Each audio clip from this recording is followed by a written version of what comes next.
எல்லாருக்கும் வணக்கம். இன்றைக்கி வீட்டு சமையலில் கார முட்டை தோசை எப்படி செய்கிறதுன்னு பார்ப்போம். அதுக்கு மிக்சர் ஜாரில் ஊற வச்ச மிளகாய், சின்ன வெங்காயம், பூண்டு, ஒரு நெல்லிக்காய், சின்ன நெல்லிக்காய் சைஸில் புளி, ஒரே ஒரு தக்காளி, தேவையான அளவு உப்பு போட்டு அரைச்சி எடுத்து வச்சுக்கலாம். இதை அரைச்சி எடுத்து வச்சுக்கிட்டாச்சு. இப்போ இதை தாளிக்கணும். இப்போ அடுப்பில் கடாய் வச்சுட்டு எண்ணெய் ஊற்றணும். இப்போ எண்ணெய் காஞ்சோடனே கடுகு, ஜீரகம்,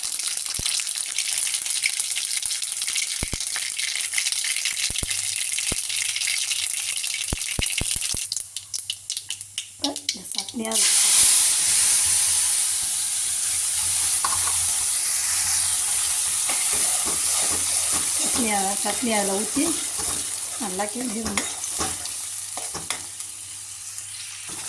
அதில் உள்ள தண்ணியெல்லாம் ஊற்றி நல்லா எண்ணெய் நல்லா இதாயிரும். அந்த ஸ்டேஜுக்கு நம்ம அடுப்பை ஆஃப் பண்ணிடணும். தனியாக எடுத்து வச்சுக்கணும். 2 முட்டை எடுத்து உடச்சி நல்லா அடிச்சுக்கணும்.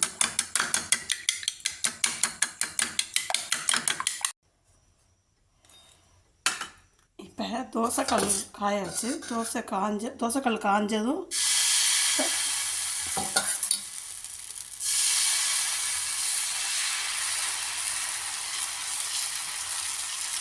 தோசை விட்டுட்டு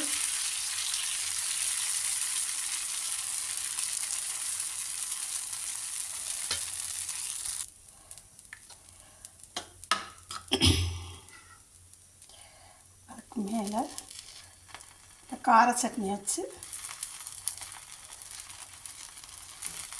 நல்லா எல்லா பக்கமும் படுற மாதிரி தடவி விடணும்.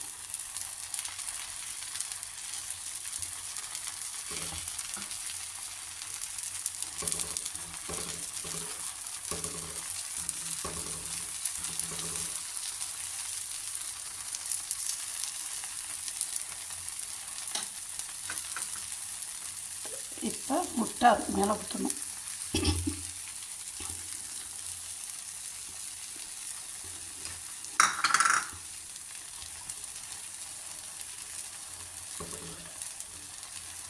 நல்லா எல்லா பக்கமும் படுற மாதிரி தோசை ஊற்றும் போதே தோசையை மெலிசாக ஊற்றிடணும்.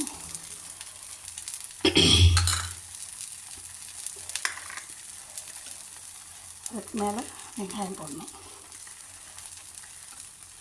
நல்லா பொடியாக அரைஞ்சிச்சு வெங்காயம் போடணும்.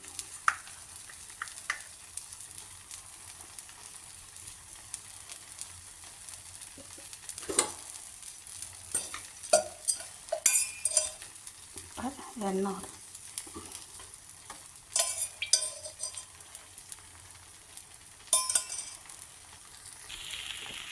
இப்போ கார முட்டை தோசை ரெடி ஆயிடுச்சு. இது அப்படியே வெந்தோடனே திருப்பி போடணும்.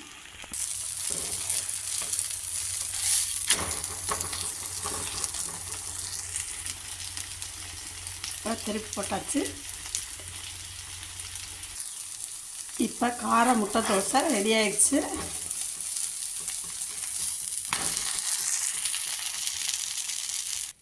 இப்போ கார முட்டை தோசை ரெடி ஆயிடுச்சு. நீங்களும் செஞ்சு பாருங்கள். எப்படி இருக்குன்னு கமெண்ட் பண்ணுங்கள், லைக் பண்ணுங்கள், ஷேர் பண்ணுங்கள், சப்ஸ்கிரைப் பண்ணுங்கள் மறந்துடாமல். தேங்க்யூ.